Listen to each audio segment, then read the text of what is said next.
سألوني الناس عنك يا حبيبي، كتبوا المكاتيب وخدها الهوى، بيعز علي غني يا حبيبي، لا أول مرة ما بنكون سوا.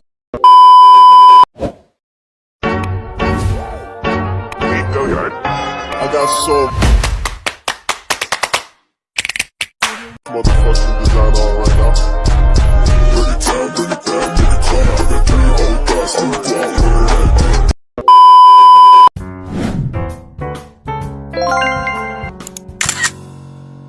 A few moments later. Hai teman-teman, Assalamualaikum warahmatullahi wabarakatuh.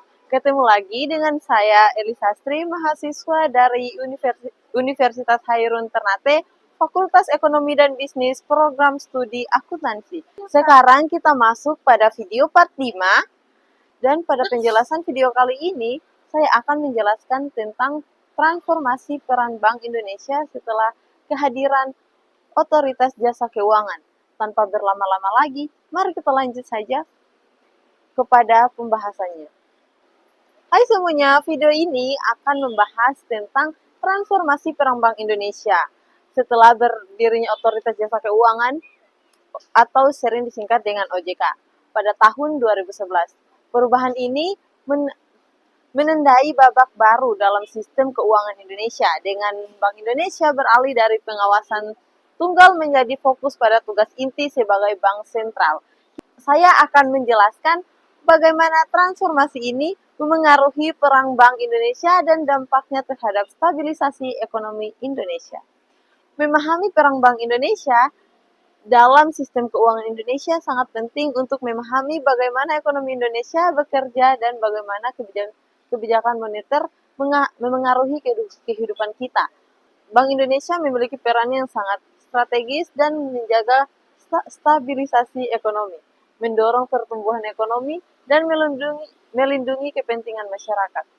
Sebelum era OJK, Bank Indonesia memegang peran pengawasan tunggal atas seluruh sektor jasa keuangan di Indonesia. Ini berarti Bank Indonesia memiliki kewenangan penuh dalam mengatur dan mengawasi perbankan, pasar modal, asuransi, dan lembaga keuangan lainnya. Sistem ini dikenal sebagai sistem pengawasan terintegrasi di mana Bank Indonesia memiliki otoritas yang luas dalam menjaga stabilisasi sistem keuangan. Yang pertama yang akan saya bahas itu peran Bank Indonesia sebelum OJK. Sebelum berdirinya Otoritas Jasa Keuangan atau sering disingkat dengan OJK pada tahun 2011, Bank Indonesia memegang peran pengawasan tunggal atas seluruh sektor jasa keuangan di Indonesia. Ini berarti Bank Indonesia memiliki kewenangan penuh dalam mengatur dan mengawasi berbagai lembaga keuangan, termaksud perbankan, pasar modal, asuransi, dan lembaga keuangan lainnya. Bagaimana sih Bank Indonesia mengatur sistem perbankan? Itu dengan Bank Indonesia mengatur dan mengawasi bank umum, bank perkreditan rakyat, dan lembaga keuangan lainnya yang menerima simpanan dari masyarakat. Sedangkan pasar modal, Bank Indonesia mengatur dan mengawasi bursa efek, perusahaan efek, dan lembaga keuangan lainnya yang terlibat dalam perdagangan saham dan obligasi. Untuk asuransi, Bank Indonesia mengatur dan mengawasi perusahaan asuransi dan reasuransi serta lembaga keuangan lainnya yang menyediakan produk asuransi. Dan yang terakhir ada lembaga keuangan lainnya. Bank Indonesia juga mengawasi lembaga keuangan non-bank, berarti perusahaan pembiayaan, perusahaan leasing, dan lembaga keuangan mikro. Sebagai pengawasan tunggal, Bank Indonesia memiliki tanggung jawab yang luas dalam menjaga stabilisasi sistem keuangan Indonesia. Tugas ini meliputi menetapkan peraturan dan standar. Bank Indonesia menetapkan peraturan dan standar bagi lembaga keuangan untuk memastikan operasional yang sehat dan aman. Melakukan pengawasan. Bank Indonesia melakukan pengawasan terhadap lembaga keuangan untuk memastikan kepatuhan terhadap peraturan dan standar yang ditetapkan. Ada juga menangani masalah. Bank Indonesia berwenang untuk menangani masalah yang terjadi di lembaga keuangan seperti kebangkrutan atau penipuan. Sistem pengawasan tunggal ini memiliki beberapa keuntungan seperti keterpaduan. Pengawasan terintegrasi dapat membantu Bank Indonesia untuk memahami interkoneksi antar sektor keuangan dan mencegah resiko sistemik. Efisiensi. Pengawasan tunggal dapat mengurangi duplikasi tugas dan meningkatkan efisiensi penggunaan sumber daya. Ada juga kejelasan kewenangan. Pengawasan tunggal memberikan kejelasan kewenangan dan tanggung jawab kepada Bank Indonesia dalam menjaga stabilisasi sistem keuangan. Namun, sistem ini juga memiliki beberapa kelemahan seperti kurangnya fokus. Bank Indonesia dituntut untuk mengawasi berbagai sektor keuangan yang kompleks sehingga sulit untuk memberikan perhatian yang optimal pada setiap sektor biaya yang tinggi. Menjalankan pengawasan tunggal membutuhkan sumber daya manusia dan infrastruktur yang besar. Kurangnya spesialisasi. Bank Indonesia tidak memiliki spesialisasi yang mendalam dalam setiap sektor keuangan yang dapat menghambat efektivitas pengawasan. Oleh karena itu, pemerintah Indonesia memutuskan untuk membentuk Otoritas Jasa Keuangan atau yang disingkat dengan OJK pada tahun 2011. OJK mengambil alih sebagian besar tugas pengawasan sektor keuangan, sementara Bank Indonesia fokus pada tugas inti sebagai bank sentral, yaitu menjaga stabilisasi nilai rupiah dan sistem pembayaran. Sebelum berdirinya OJK, Bank Indonesia atau BI memiliki kewenangan yang luas dalam mengatur dan mengawasi sektor jasa keuangan Indonesia. Berikut beberapa contoh dan wewenang Bank Indonesia dalam masa tersebut. Pertama, ada pengawasan perbankan.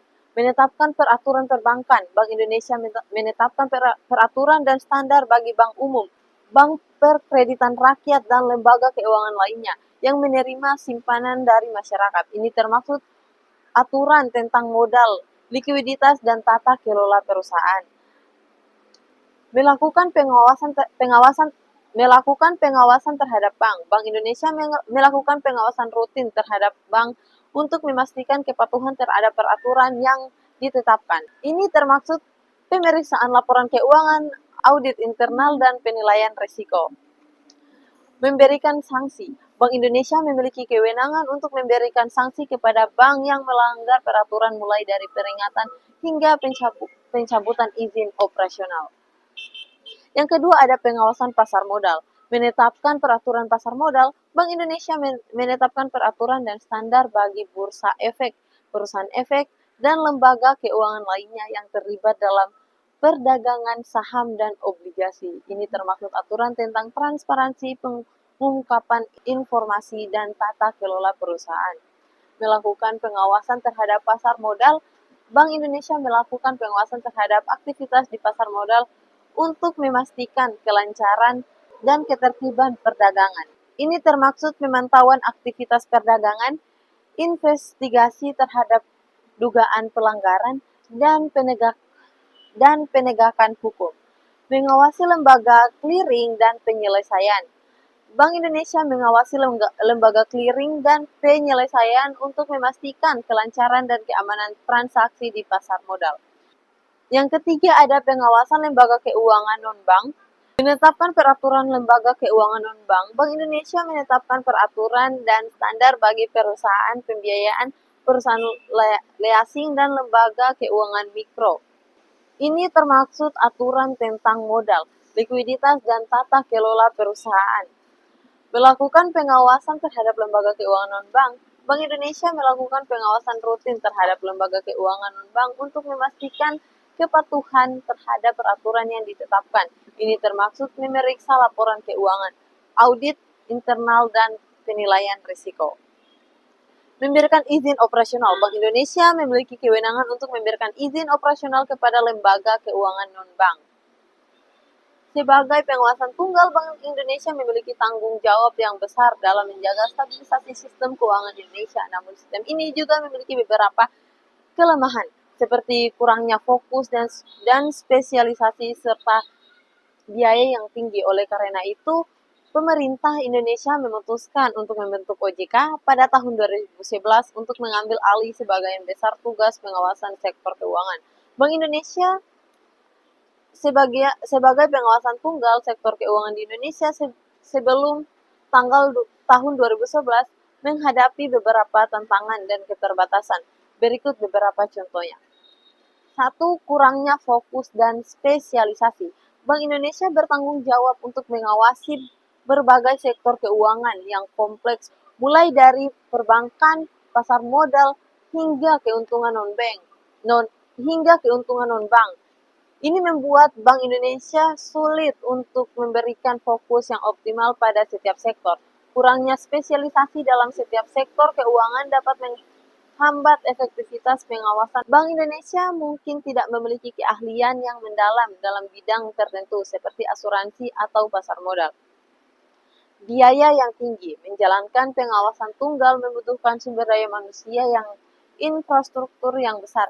Ini berarti Bank Indonesia harus mengalokasikan dana yang signifikan untuk membangun dan memelihara tim pengawasan yang kompeten dan infrastruktur yang memadai. 3. Ada risiko konflik kepentingan. Sebagai bank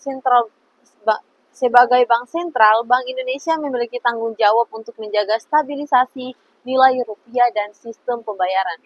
Namun, sebagai pengawasan tunggal, Bank Indonesia memiliki tanggung jawab untuk mengawasi lembaga keuangan yang mungkin menjadi mitra atau pesaing Bank Indonesia. Ini dapat menimbulkan risiko konflik kepentingan di mana Bank Indonesia mungkin tergoda untuk memihak lembaga keuangan tertentu demi kepentingan sendiri. 4. Ada kurangnya transparansi dan akuntabilitas. Sistem pengawasan tunggal dapat kurang transparansi.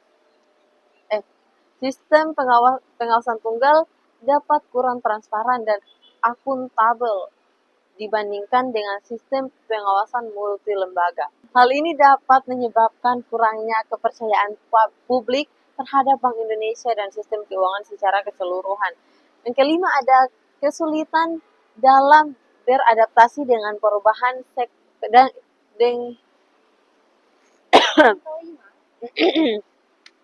Yang kelima, kesulitan dalam beradaptasi dengan perubahan. Sektor keuangan terus berkembang dan berubah dengan cepat. Bank Indonesia mungkin kesulitan untuk beradaptasi dengan perubahan ini dan mengembangkan peraturan dan standar yang relevan dan efektif. Ini dapat menyebabkan peraturan yang ketinggalan zaman dan kurang efektif dalam melindungi stabilisasi sistem keuangan. Oleh karena itu, pemerintah Indonesia memutuskan untuk membentuk Otoritas Jasa Keuangan (OJK) pada tahun 2011 untuk mengambil alih sebagian besar tugas pengawasan sektor keuangan. Tujuannya adalah untuk meningkatkan efektivitas pengawasan Bank Indonesia, kemudian dapat fokus pada tugas inti sebagai bank sentral yang menjaga stabilisasi nilai rupiah dan sistem pembayaran. Bagian B, ada berdirinya OJK dan pembagian tugas. Otoritas Jasa Keuangan atau OJK didirikan berdasarkan Undang-Undang Nomor 21 Tahun 2011 sebagai lembaga independen yang bertanggung jawab untuk mengatur dan mengawasi sektor jasa keuangan di Indonesia. Pembentukan OJK dilatar belakangi oleh beberapa faktor utama, salah satunya kelemahan sistem pengawasan tunggal.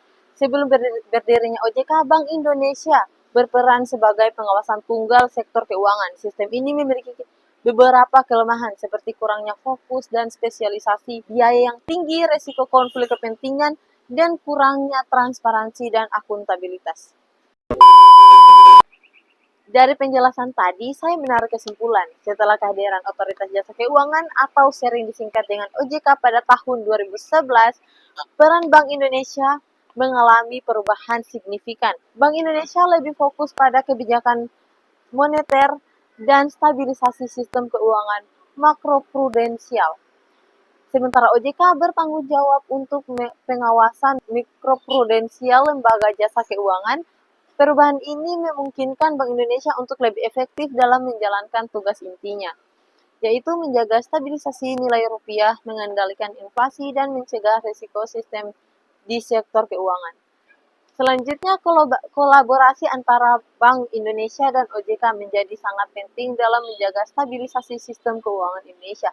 Kedua lembaga ini saling melengkapi, dengan Bank Indonesia berfokus pada kebijakan moneter dan stabilitas makro, sedangkan OJK mengawasi lembaga keuangan secara individual. Melalui koordinasi kebijakan, pertukaran informasi, dan penanganan krisis bersama, Bank Indonesia dan OJK dapat menciptakan ekosistem keuangan yang lebih stabil dan terpercaya.